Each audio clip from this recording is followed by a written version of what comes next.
It's difficult to determine where some of the world's strangest myths and practices originate from, and many of them have been logically debunked. Still, some people believe in these super popular myths.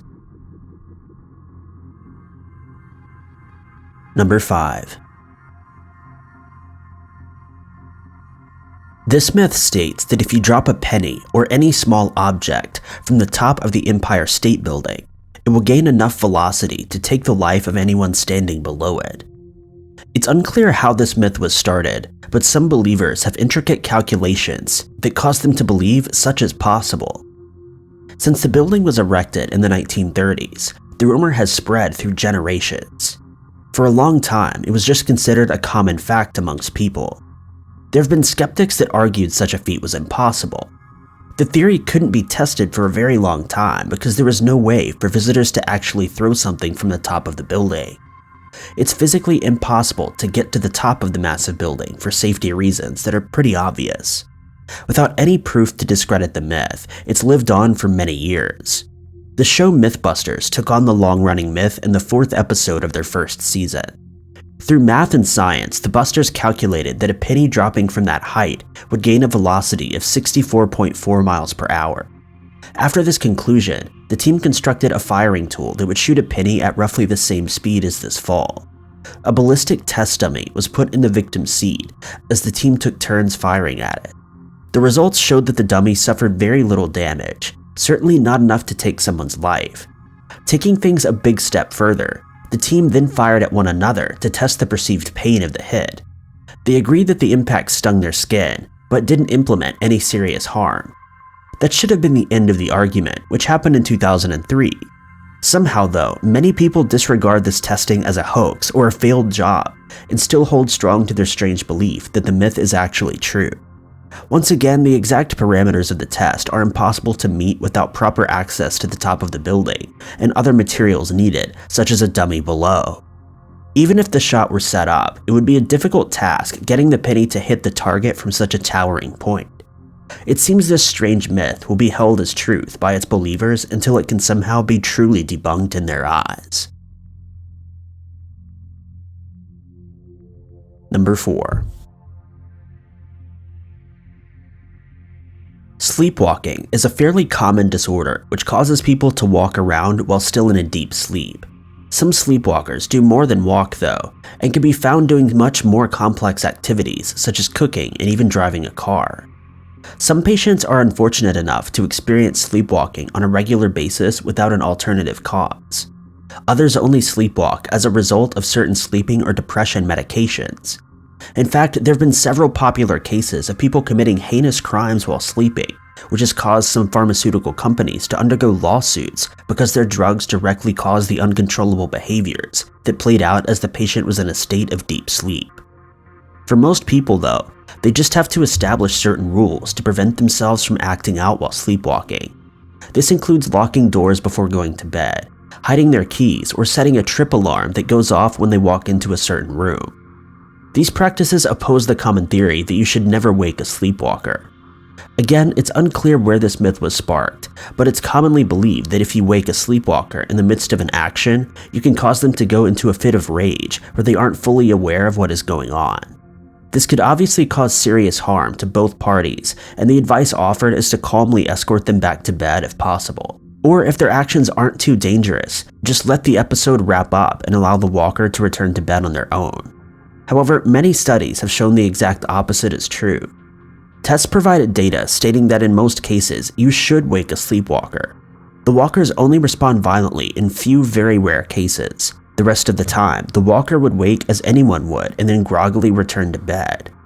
It wasn't actually proven that it's safer to wake a sleepwalker, since you never truly know what to expect, or what their sleeping behaviors might turn into. Without supervision and being woken up, sleepwalkers could cause serious harm to themselves and others.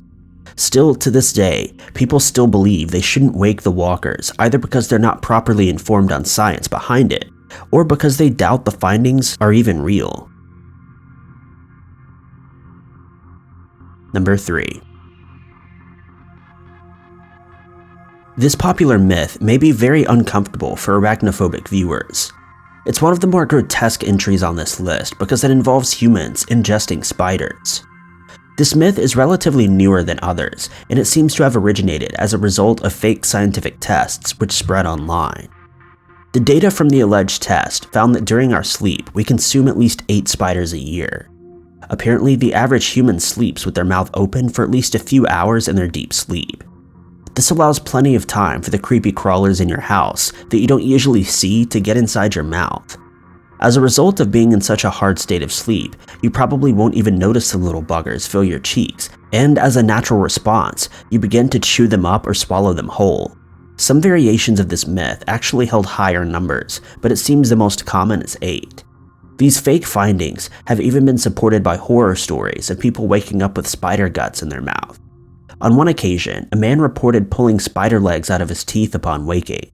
While we can't determine if these stories are true, we can assume that they're isolated incidents. The myth as a whole is completely untrue. According to an article by the Scientific American, there are as many as 4 spider species living in the homes of Americans nestled into the northern regions. However, these breeds tend to stay as far away from humans as possible.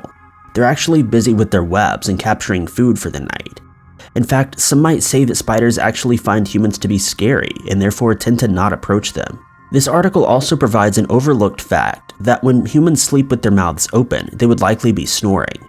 Such a loud and unsettling noise would actually scare the spiders away, out of fear of becoming prey to a larger species. The final and most obvious counter-argument is that humans have a natural response to something entering their mouth, especially when asleep. The average person would jump up in the middle of the night if their body felt the scuttle of 8 legs inside their mouth. Cats and babies. Is it true that cats take away babies' breath, ultimately causing their demise? The simple answer is no. There are records of an infant passing case from over 300 years ago that gave this myth the stamina it needed. Today, this myth is widely believed and is treated more like a fact. In an article by Live Science, an entry was found from January of 1791 in a public annual register. The case tells of an 18-month-old that was found no longer alive. The investigation of this case was probably faulty, as well as the coroner's testing. A report was written for the cause that stated the infant passed away as a result of a cat sucking away its breath and therefore causing it to be unable to breathe.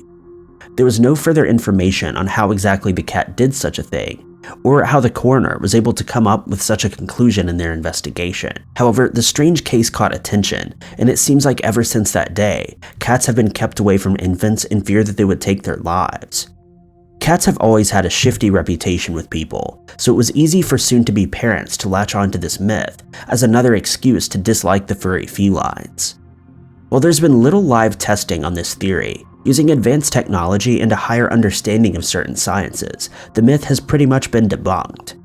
Zero data has been found to support this idea. Furthermore, it's well known that infants can suffer the same fate from a commonly known tragedy called SIDS. So if you're a cat lover and you want to have a family, there's no reason to worry about a cat stealing your baby's breath. It should be mentioned that it's important to do your research before getting any kind of animal which you plan to have around your children, though. Number 1. Hollywood has helped create the misconception that hair and nails continue to grow after you've passed on. Following the message left by grave robbers in horror films, several false and misinformed studies have allegedly proven this myth to be true.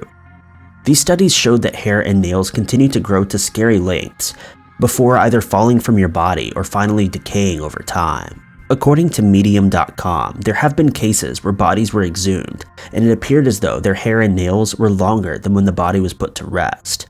While this might seem to support the common myth, it's a proven fact that when you pass on, the cells in your body die as well.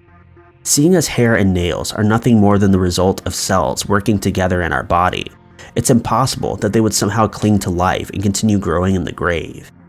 The actual reason that this happens, according to Medium.com, is that our skin loses hydration during the decay process. It's pulled back against the muscles and eventually against the bone. This shrinking behavior causes the hair follicles and hair beneath the cuticle to be more visible. So next time you're out grave robbing, don't be too grossed out by the unsightly scene of unkempt hair and nails. Thank you guys so much for watching. If you liked this video, be sure to click that like button. Also, don't forget to subscribe and click that notification bell to keep up to date with all of our future uploads. But I've been Ty Knotts, and I'll catch you guys in the next video.